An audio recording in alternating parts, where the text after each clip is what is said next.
پہلے تو فرمائے دیجیے گا کہ وزیر قانون کا آج یہ کہنا ہے کہ 99% تجاویز جو ہیں وہ مکمل ہو چکی ہیں. حوصلہ افزائی آپ کے لیے جو 30 دن کا کاؤنٹ ڈاؤن شروع ہو گیا ہے اس حکومت کا. جی بالکل حوصلہ افزا ہے، لیکن اس پہ بنیادی بات یہ ہے کہ کیا اس کے اوپر اتفاق رائے ہے. پاکستان تحریک انصاف کے واحد ریپرزنٹیٹو اس کمیٹی میں علی ظفر صاحب ہیں. اگر علی ظفر صاحب اپنی پارٹی کے ساتھ مشاورت کے بعد ان چیزوں کے اوپر ایگری کر گئے ہیں اور ایک اتفاق رائے پایا جاتا ہے کراس دی پارٹی لائنز، پھر تو بہت اچھی بات ہے. لیکن اس سٹیج کے اوپر جبکہ اسمبلی کو ڈیزالو ہونے میں 1 مہینہ رہ گیا ہے، ایسے موقع پہ انتخابی اصلاحات عموماً کی نہیں جاتی. یہ تو ویل بیفور ٹائم کی جاتی ہیں، اتفاق رائے ہو جاتا ہے، اس کے مطابق پھر الیکشن کمیشن انتظامات کر لیتا ہے.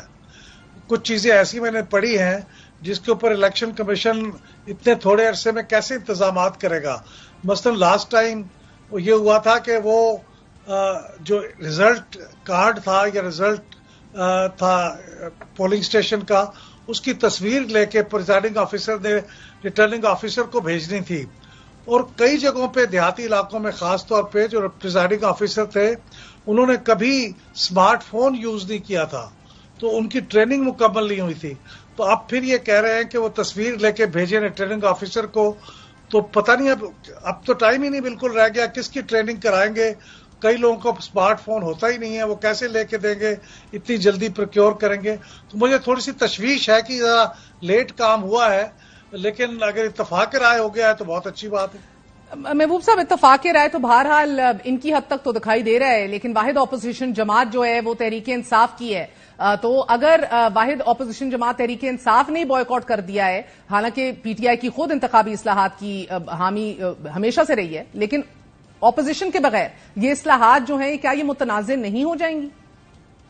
ایبسلیوٹلی، یہ بالکل متنازع ہو جائیں گی، اور کبھی بھی انتخابی اصلاحات اپوزیشن کی شرکت کے بغیر نہیں کی جاتی. یہ ہم نے 2017 میں بھی دیکھا تھا. اس وقت تحریک انصاف نے بائیکاٹ کیا تھا، بلکہ ریزائن کر گئے تھے، لیکن پی ایم ایل این نے ان کا انتظار کیا تھا. وہ واپس آئے تھے تو اس کے بعد یہ الیکشنز ایکٹ 2017 پاس کیا تھا اتفاق رائے سے. تو اب بھی ایسا ہی ہونا چاہیے. اور اس وقت میں سمجھتا ہوں کہ انتخابی اصلاحات پہ کوئی بھی ایسی چیز نہیں لگتی جو کہ انتہائی ضروری ہو فری اینڈ فیئر الیکشن کے لیے. ٹھیک ہے، وہ چیزوں کو امپروو کرتی ہیں پروسیسز کو، لیکن اگر اتفاق رائے نہیں ہے تو پھر وہ ضروری نہیں ہے کہ ان کو کیا جائے. اس کے لیے انتظار کیا جائے الیکشن کے بعد، پھر اگلی قسط پہ کیا جائے. اس موقع پہ کرنا میرے خیال میں تو بالکل ہی انوائز. مگر محبوب صاحب، سیاسی جماعت پر تو جو پابندی کا معاملہ تھا آج تو وہ ایجنڈے سے باہر پھینک دیا گیا، لیکن پابندی ایک سیاسی جماعت کے اوپر یہ اختیار جو ہے سپریم کورٹ کا ہے، اور اب یہ خبر آ رہی ہے کہ سپریم کورٹ سے لے کے پارلیمنٹ کو دینے کی تجویز پیش کی جا رہی ہے. یہ تو ایک مخصوص جماعت کو مکمل طور پہ دیوار سے لگانا یا ایلیمینیٹ کرنے کا پتہ نہیں دے رہی.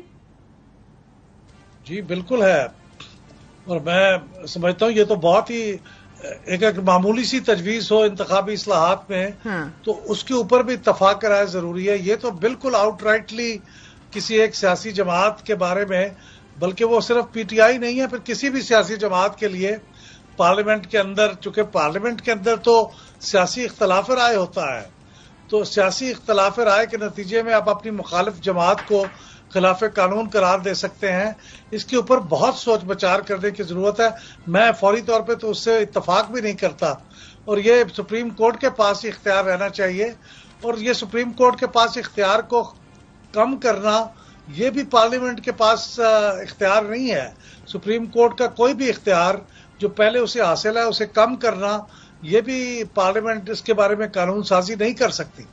مگر سر وہ تو بہرحال ایک اور ججمنٹس اینڈ ریویو کیس کے اندر بھی ہم دیکھ رہے ہیں کہ یہی کام دہرایا جا رہا ہے. لیکن یہ جو تجاویز سامنے لائی جا رہی ہیں، صوبائی نشست کے لیے انتخابی مہم پر 20 سے 40 لاکھ خرچ کیے جا سکیں گے، دھاندلی میں ملوث انتخابی عملے کی سزا 6 ماہ سے بڑھا کر 3 سال کرنے کی تجویز، ہر پولنگ اسٹیشن کے باہر ووٹر کی مکمل فہرست چسپاں کر دی جائے گی، سیکیورٹی اہلکار پولنگ اسٹیشن کے باہر ڈیوٹی دیں گے، ہنگامی صورتحال میں پریزائڈنگ افسر کی اجازت سے پولنگ اسٹیشن کے اندر وہ آ سکیں گے. اور اس کے یہ تو سر معمول کی باتیں ہیں، اس میں نیا کیا ہے؟ مسئلہ تو ہمیشہ امپلیمنٹیشن کا رہا ہے سرے سے.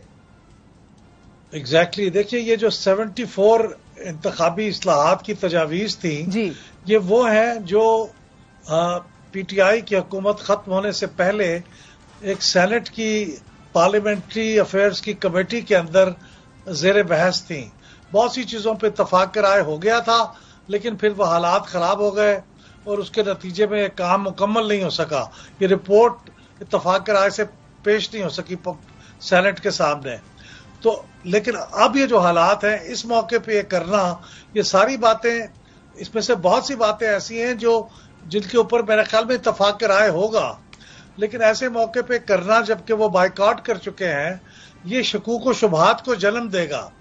اور اس کے نتیجے میں بہت سی وہ جو پہلے ہی فضا خراب ہے انتخابات کے بارے میں فری اینڈ فیئر ہونے کی توقعات جو پہلے ہی بہت کمزور ہیں، وہ مزید ان کے اندر خرابی پیدا ہوگی. تو میرے خیال میں ایسی چیزیں کوئی بھی ایبسلیوٹ ایسی نہیں ہے جس کے بغیر گزارا نہ ہوتا ہو. تو اس لیے ایسے موقع پہ تو ان کو انتظار کر لینا چاہیے تھا اور یہ انتخابی اصلاحات کا کام اس کو انیشیٹ نہیں کرنا چاہیے تھا اس موقع پہ. اور سر ای وی ایمز آئی ووٹنگ بھی لوکل باڈی الیکشنز میں فارغ کر دیا گیا. ابھی بھی بائی لا ان کو پریکٹس کرنا ہے، ٹرائی آؤٹ کرنا ہے، اس کا وقت بھی نہیں ہے. سو جنرل الیکشنز میں بھی یہ ہوتے نہیں دیکھ رہے. لیکن سر مارچ اپریل میں الیکشنز کی بات ضرور ہو رہی ہے کہ اور مزید مؤخر کر دیا جائے. 60 سے 90 دن اگر ہو بھی جائیں، اگر پہلے تحلیل ہو جائے، مگر مارچ اپریل کی بات ہم سمجھنے سے قاصر ہیں. انتخابی اصلاحات کو جواز بنا کے یا پاپولیشن سینسس کو جواز بنا کے بھی یہ خبر مل رہی ہے کہ یہ کیا جا سکتا ہے. کیا کہیں گے؟ نہیں، وہ بالکل انکانسٹیٹیوشنل ہوگا. انتخابی اصلاحات کو تو کبھی بھی بنیاد نہیں بنایا جا سکتا.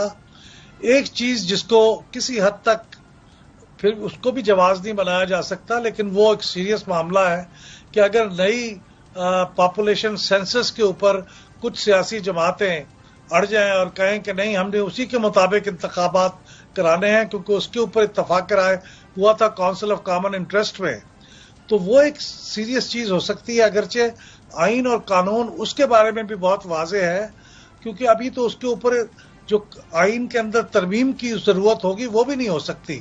تو میرا نہیں خیال کہ کسی بھی بنیاد کے اوپر انتخابات کو نومبر سے آگے پوسٹ پون کیا جا سکتا ہے. اگر وہ کریں گے تو ایبسلیوٹلی خلاف آئین ہوگا، خلاف قانون ہوگا، اور یہ بالکل ہمارے پورے نظام کو ہلا کے رکھ دے گا. پہلے تو پھر بھی ایک جواز تھا، بہانہ تھا یا جواز تھا، وہ یہ تھا کہ تمام اسمبلیوں کے الیکشن اکٹھے ہونے چاہیے کیونکہ کچھ کی کیئر ٹیکر ہے، کچھ کی نہیں ہے، تو تھوڑا سا اس کا ایک جواز بنتا تھا. اب جبکہ 5 اسمبلیوں کا الیکشن اکٹھے ہونے جا رہا ہے تو اب کوئی جواز نہیں ہے کہ اس کو آپ 1 مہینہ بھی پوسٹ پون کریں. اس کو زیادہ سے زیادہ نومبر میں انتخابات ہو جانے چاہیے، ورنہ ہمارے پورے سیاسی نظام کی جو چولے ہیں، جو بنیادیں ہیں، وہ ہل جائیں گی. انفارچونیٹلی مجھے کہنا پڑ رہا ہے. بہت بہت شکریہ، آپ نے گفتگو سنی. احمد بلال محبوب، پریزیڈنٹ پلڈیٹ کی. جائیں گے سینئر